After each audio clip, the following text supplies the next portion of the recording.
Quiero saludar a Juan Germano y agradecerle el contacto. Juan, ¿cómo te va? ¿Cómo estás, Pancho? Buenas noches. Gracias por atendernos. Juan, si el que le pide la información de la Oficina Anticorrupción es alguien del Frente de Todos, ¿no? Como el nuevo titular, ¿eso es fuego amigo? ¿No te sorprendió ese dato? Lo comentábamos recién acá con Jorge Liotti. Sí, la verdad que, a ver, si uno analiza independientemente del caso específico, estos meses, largos meses de gobierno de Alberto Fernández, uno esperaba, podía suponer, tensiones, tensiones propias de toda coalición, digo, inclusive la coalición del gobierno pasado de Cambiemos tuvo muchísima tensión.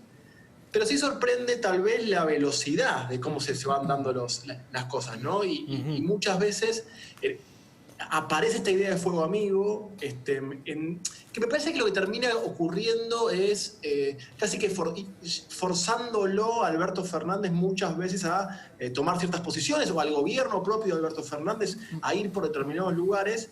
Y me parece que el objetivo inicial, al menos en ese diciembre del año pasado, cuando asumió, tenía mucho más que ver con presentar al Frente de Todos como una evolución, digo, y creo que era también parte de responder a un mandato electoral de una evolución, digamos, un cambio respecto de Cambiemos, porque la ciudadanía, una parte de la ciudadanía buscaba eso, pero también había una parte de la ciudadanía, de sus votantes, que le exigían una evolución respecto de... Pero él viste que Alberto Fernández decía, bueno, la Cámpora son chicos que crecieron, tienen más de 40, aprendieron, el kirchnerismo aprendió de sus errores, ¿no?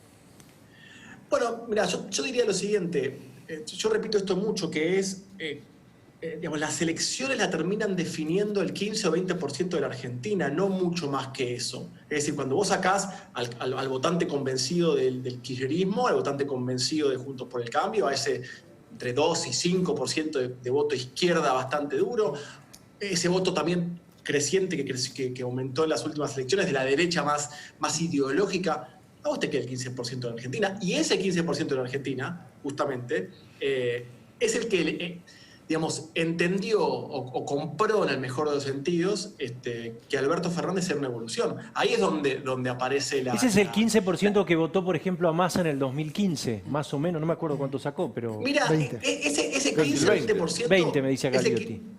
Por eso, el 15-20% que yo me refiero es el votante que le sirvió a Cristina para llegar al 54 en 2011, le sirvió a Macri en la segunda vuelta para llegar al 51, y también fue básicamente el que le dio a Alberto para llegar al 48 en 2019. O sea, ese votante es, llámalo independiente, pero más que independiente yo le diría volátil. Pero Juan, ahí uno podría preguntarse, con ese votante vos podés ganar una elección, el tema es si ese votante lo podés fidelizar a la hora de gobernar. Entonces, por ahí lo que está en juego acá es que a la hora de gobernar capaz necesitas una identidad política más fuerte, y eso me imagino que debe ser parte del razonamiento del kirchnerismo o de parte del gobierno. Necesitas una identidad política más fuerte que te fidelice ese 15 o 20% que no lo vas a tener, digo, es decir, ese 15-20% sabes que lo perdés y que lo tenés que ir a buscar en las elecciones, ¿no?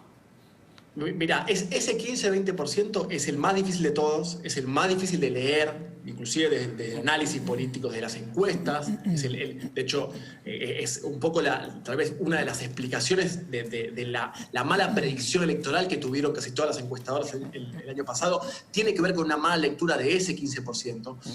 Yo creo que ese 15%, y ahí es donde inclusive parte del proceso, que yo coincido con tu análisis, Camila, de decir, en elecciones es una cosa y en gestión es otra, respecto de ese vínculo. Ahora bien, ese 15% los gobiernos saben que es el que más fácil se va, el que más rápido se va. Y ahí es donde me parece que está la clave, que yo creo que es una errónea lectura de parte del Frente de Todos respecto, por ejemplo, de un tema muy puntual que tiene ese 15%, 20%, que tiene que ver con la corrupción. Y me refiero a esto, denme un segundo, Pancho, para explicarlo un poquito. Creo que parte de ese 20% no tiene resuelto, con la figura de Cristina, con el kirchnerismo, la cuestión corrupción. O sea, esta idea de la ciudadanía me absolvió, creo que parte de la ciudadanía sí la absorbió a Cristina, pero dentro de ese 15-20%, que insisto, es el que define una elección, me parece que no está resuelto. Y por eso a mí me parece que Eso. debería ser una lectura muy fina, en frente de todos. Pero perdón, digo otra cosa. Juntos por el Cambio tampoco tiene resuelto con ese mismo votante, básicamente su desempeño económico, no tiene respuesta, todavía es una herida abierta el desempeño económico de la gestión pasada. Por eso es tan difícil. Por lo tanto, también... Claro. Juan, ese es más difícil, por supuesto. Te quiere preguntar Jorge Liotti. Yo te quiero dejar una pregunta para dentro de unos instantes, si puede ser. ¿Duhalde de Lira tiene información? ¿Puede haber alguien del gobierno queriendo victimizarse? Te la dejo para dentro de unos instantes. ¿Me esperás? Dale, vamos y volvemos. Por supuesto.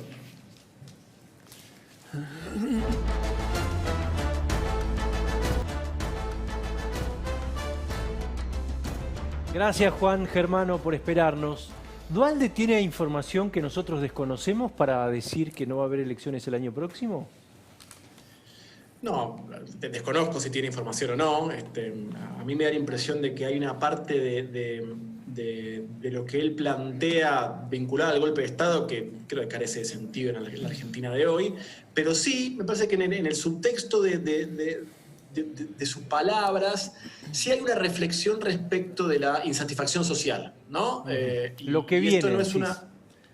Sí, digo, creo que tenés una ciudadanía en todo el mundo, que la pandemia lo hace aún más complejo, ¿no? Pero si uno mira los procesos democráticos occidentales de los últimos 20 años, y haciendo una simplificación, digo, pero la verdad que empieza a aparecer una insatisfacción creciente con la clase dirigente en su conjunto.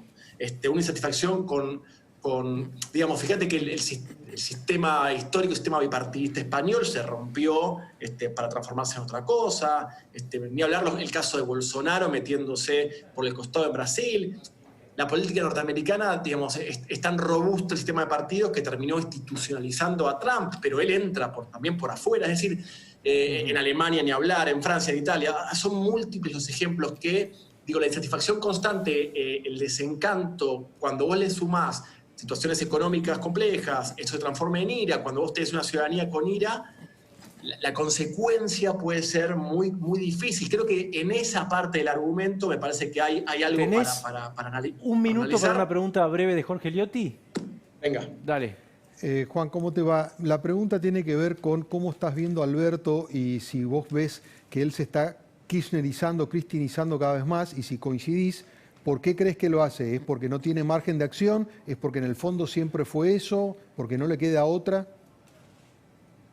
Mirá, uno podía esperar tensiones en la coalición, e inclusive podíamos asumir, suponer, si finalmente el gobierno de Alberto terminaba más centrista o menos centrista. Sí me parece que se adelantaron los tiempos, tal vez por la pandemia, tal vez por las dificultades económicas que se vienen y tenemos, pero sí se adelantaron los tiempos, lo cual a mí me parece que hay una parte del mandato que tuvo Alberto Fernández, como yo decía antes, de ser una evolución respecto de la vieja unidad ciudadana, ¿no? O del viejo Frente para la Victoria, que le veo con muchas complicaciones para poder responder.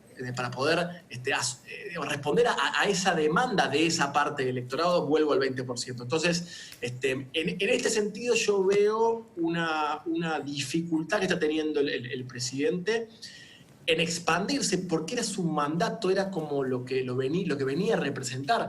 Porque, no me quiero extender, pero digamos, yendo a la pregunta anterior, para representar al 30-35% más duro del kirchnerismo, digamos, no hace falta hacer demasiado, es bastante simple para ese espacio. La clave está en expandirse. Sí, claro. Así que hasta ahí lo dejo. Muchas gracias. Muchas gracias. Gracias a todos. Quédense con Luis Majul y mirá. Chao, gracias. Hasta mañana.